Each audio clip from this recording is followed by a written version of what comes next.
Hello, everyone. You are most welcome to this webinar. My name is Hugh Webster. I'm the International Sales Manager at JCS Online Resources.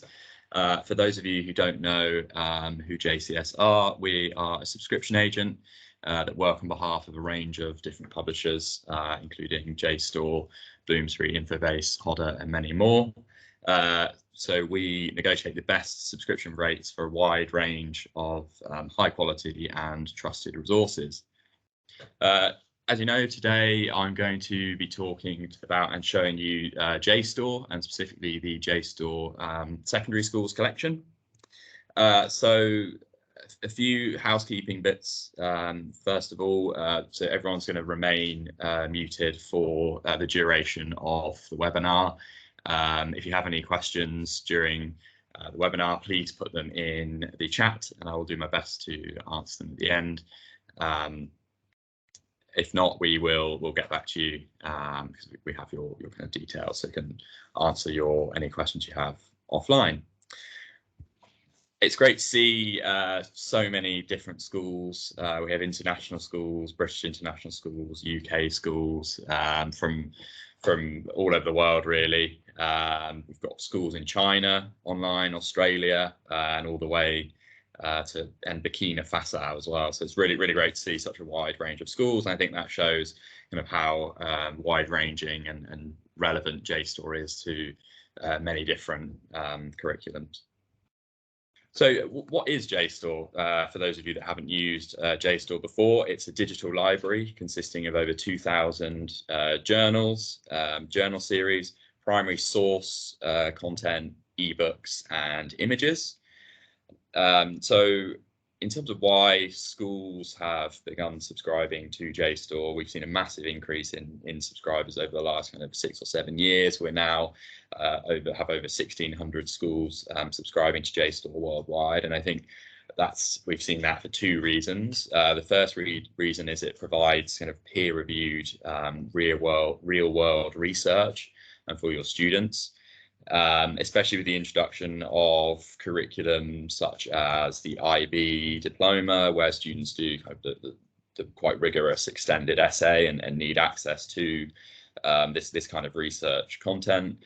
And also as well, you know, A levels, if you're in the UK, there's obviously research-based subjects, and indeed the extended project qualification as well, the EPQ, can be quite a broad undertaking. So obviously JSTOR can help massively with this. Secondly as well, JSTOR exposes students to the kinds of research database that they're going to be using at university. Obviously depending on the subject they're going to take, but the likelihood is the university will subscribe to JSTOR. That's true internationally as well. So it's really good to get them using these kinds of resources as early as possible in their kind of academic lives, if you will. Okay, I'm going to jump into the main site on JSTOR now. So this is the JSTOR site. As you can see, it's a nice sort of clean interface with the simple search bar here, Google style search bar.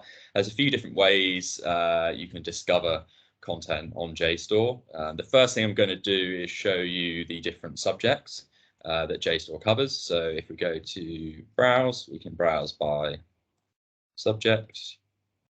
And JSTOR is a multidisciplinary resource, so it really does cover pretty much every subject you can think of, as I'll show you now. It is especially strong on the arts, and humanities, sciences, economics, business, those kinds of subjects. JSTOR also has featured subjects, so you can see two featured subjects here.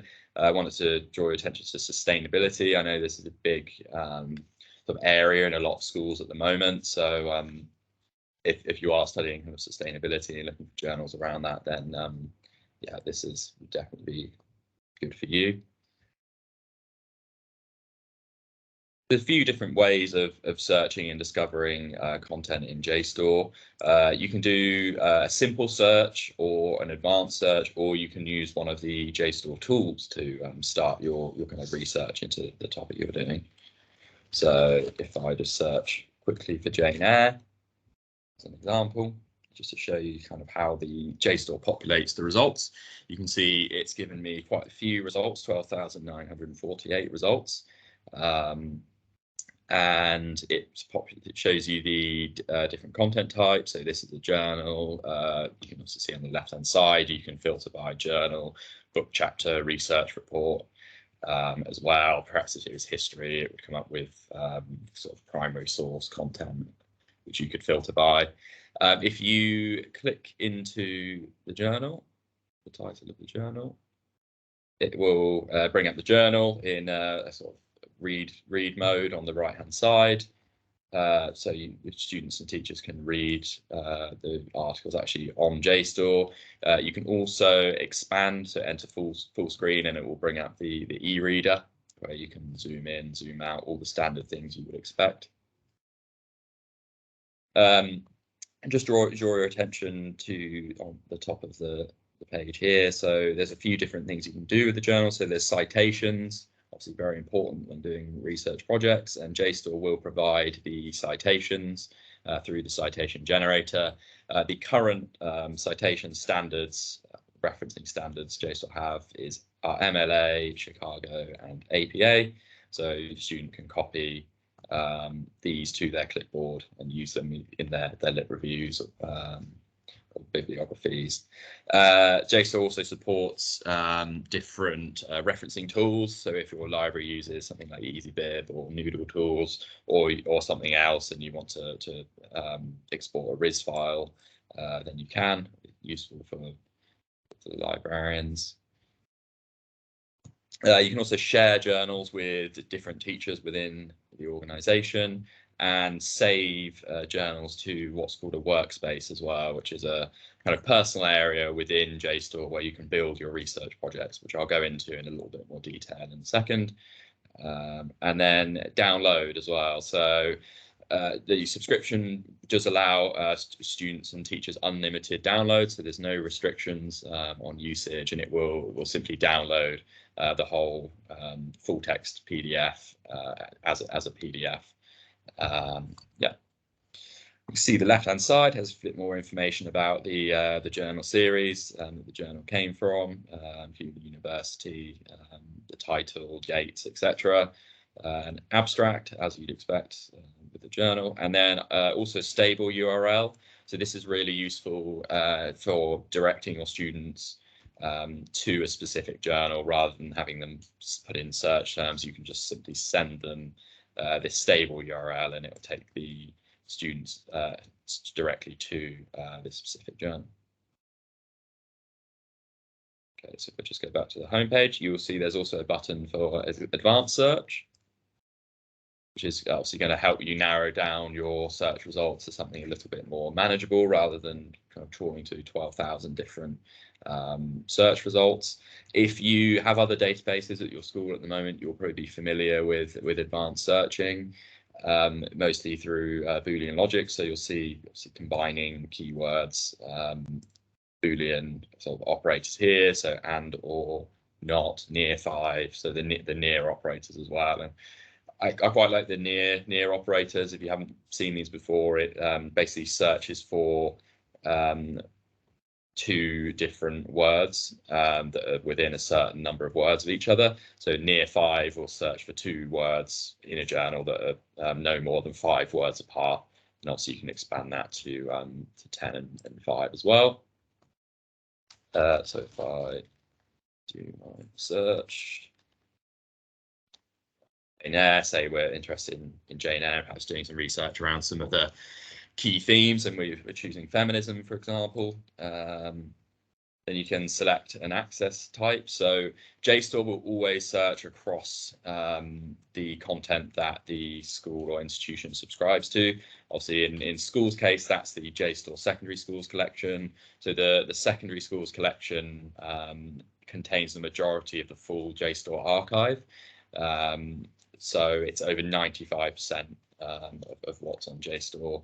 The only content not currently available is some ebook content, which unfortunately can't be licensed to schools at this time. But as I say, making sure that, and it will always default to searching across content that your institution can access, so you're not kind of coming up against paywalls and things. You can submit your advanced search from there, or you can narrow your results further by item type. Language as well, I'll mention this briefly. So most of the content on JSTOR is in English. There are other languages on there as well. Spanish is definitely an up-and-coming one on JSTOR. I will just confirm that these are published articles in these languages. So it's not using any kind of translator tool. It's not translating from English into any other language or vice versa. If you click Dutch, it would provide search results for journals that were published in Dutch. Publication date as well. So if you're looking for more recent research, you can kind of specify publication date on here as well. The journals on JSTOR is operating on a moving wall basis, so there is an embargo, typically around 3 years. So if it's a current journal series that's still running, you should see articles from kind of 2019. There are some really recent publications as well from up to 2021. But as I say, there is an embargo on some of the journals, as JSTOR is by definition a journal archive. Okay, and then just scrolling down a bit further, you can see that you can filter by different subjects as well. And if we actually submit the advanced search, you'll see that it's narrowed down our results by 90%, so quite significantly. It's going to give you kind of much better search results. And then on the left-hand side, you can always narrow down again. So if you want to search within your search results, you can sort of carry on going until you get to the desired content that you're looking for. Okay, I'm going to show you a few other tools now for discovering content within JSTOR. So you'll see the drop down here called Tools. And the first one I'm going to show you is the text analyzer, which is really, schools love the text analyzer, and I'll show you why. So basically, the text analyzer, what you do is you upload a document. It can be a Word document or a PDF. It can also be a link to a specific website. So it could be a news article or some other article that you've read that you're interested in researching, and you can upload it in here, and JSTOR will then analyze the document and return relevant journal articles and search results that are relevant to that document. It's obviously a really nice way of kind of starting off your research. Maybe you've done a little bit of other research on different websites, and you kind of want to now start diving a little bit deeper using JSTOR. You can use this tool. I'm going to use JSTOR's example here, which we've got handy, their JSTOR Daily article that they've written under Victorian microscopes in Charted World. So I'm simply going to drag this across into this box, but if you were doing it yourself, you could select File from your computer. From a privacy point of view, JSTOR doesn't keep these documents, so once it analyzes the document, it deletes it from the system. So there's no kind of personal data being shared or anything that may be on the document. So I'll just let the site take a few seconds to analyze this JSTOR Daily article.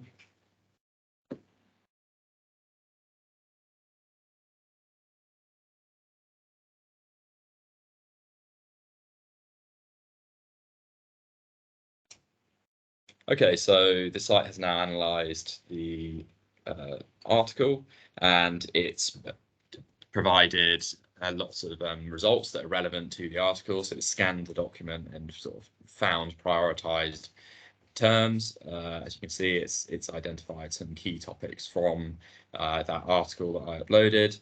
And on the left-hand side, you'll see some key terms that it's prioritized. So your students and teachers can actually use the sliding scale to change the priority of these terms. So perhaps they're not as interested in Victorians, but they're more interested in fairy tales, then you can use the sliding scale here to change the different results, and then JSTOR will obviously populate relevant articles here. Okay, another really useful tool is the JSTOR Understanding series. So this is really great for English and other subjects as well. So basically this has lots of great works from different authors, playwrights, etc. And it has the actual full text, so your students can read the play or the book on JSTOR, and it will, so you can pick a text and pick a passage and then instantly see articles and chapters that quote that passage. So if we go to, let's use the importance of being earnest, Oscar Wilde, you can see you can actually read the full script on here, and then the numbers on the right hand side correspond to the number of articles that have been found in JSTOR that directly cite that particular line. So for this quote by Lane, I didn't think it polite to listen to her. You can see that there's two different articles in JSTOR that directly cite this passage. Obviously really useful for English literature when some of the exams are about specific passages, or what does the author mean by XYZ. This is a really good tool to kind of find specific research on that. Okay, the final tool I'm going to show you is the workspace.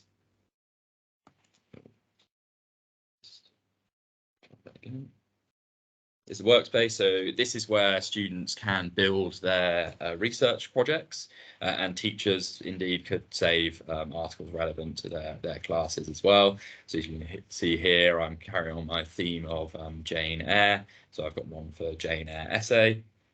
And I've got a few different articles that I've saved here that are relevant. You can add notes to the items. So I've said use for evaluation in the second paragraph, just so I know where I am. You can add the citation as well. And you can also export this as well, so your reference list to a PDF. So perhaps you're doing a literature review to show, then yeah, you can export to PDF. Okay, so that is pretty much what I'm going to show you in terms of a top level on JSTOR and discovering some of the content. I'll talk a little bit now about kind of subscriptions and how they would work if you were interested. So a subscription to JSTOR for the school would be an annual subscription, so 12-month subscription. So it would provide all students and teachers with unlimited access to the resource, both on and off the school site, with no limits on kind of downloads or concurrency. So you can have all of those kind of students and teachers in your school using JSTOR at once. There's a range of different access options available on JSTOR as well. Obviously, access is a really key consideration for most schools to kind of boost usage and make sure that the students are actually exposed to the database. So JSTOR provide access through generic username and password. The students and teachers can also then register for their own login as well. Other access options include IP authentication, so that's one-click access through your school's network when on the school site, and obviously username and password can be issued for offsite. JSTOR also offers single sign-on as well, so if you're in the UK, you might be familiar with companies like Open Athens or Shibboleth. If you're abroad, perhaps SAML.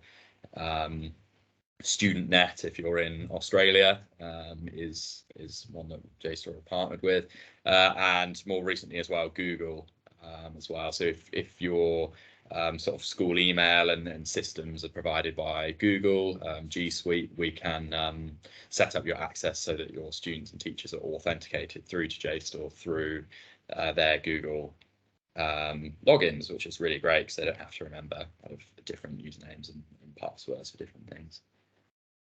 In terms of pricing, pricing for JSTOR is based on the school's graduation percentage. So what I mean by that is the percentage of your final year students that go on to attend university. quite often someone in your kind of administration department would know that figure. So obviously for every school that's going to be different. So please do get in touch with that percentage if you're interested in getting a quotation. I'll just put our details up on the screen. So everyone today will obviously receive a recording of this session, and as well, as you can see here on the screen, there's a 14-day free trial login. We'll also send you this in a follow-up email, so you'll get that as well. Obviously, you can see our support desk email there, so please do email us if you'd like a quotation in the meantime, or if you'd like to speak to us, then please do call. That's a UK number there, just to clarify. But if you're in another country, we have as a callback form on our website if you'd like to discuss things further. We can also do individual demonstrations of JSTOR for your teachers, so if you'd like to book in an individual demo, then yeah, please do. Okay, unfortunately, I don't think I have time for any of the questions, but those that have asked questions, I will get back to you today with the answers. So yeah, thank you so much everyone for joining, and hope you found it useful, and we really look forward to speaking to you soon. Have a fantastic rest of day wherever you are in the world. Thank you so much.